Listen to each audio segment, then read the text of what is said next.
The years immediately following the end of the Revolutionary War were filled with violence and political turmoil, which made it very difficult for the federal government to establish a regular military. However, frontier communities like those in Georgia now found themselves surrounded by Creek and Cherokee, who were formerly allied with the British. And naturally, these Native Americans are very angry. They've lost their main supporters. So the communities were being attacked by the Creek on the border of the Oconee River. And Georgia had to establish its own army and its own navy. Now, Georgia politics at that time was weird as well. They were formally opposed to the Creek, but the federal government had declared all territory west of the Oconee River belonged to the Creek Indians. And this felt like a stab in the back to many people, particularly Elijah Clark, who said, "We fought for the right of people to determine what happens in their own state by representation."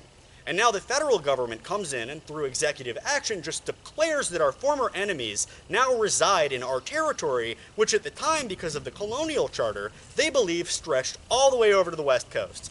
But the Georgia Army kind of faltered for a few years and declared war on the Creeks on and off, which was mostly ignored by the federal government until they were regularized around 1812. And the first man in charge of this army was General John Floyd, who commanded about 2,600 men. And underneath John Floyd, you had Major David Adams, who was born 1766. As a child, he had served in the Revolutionary War in South Carolina and moved down to Georgia at a spot called Shoulder Bone Creek, which was smack dab in the middle of Creek territory, and he probably shouldn't have been there because, that was over the US border.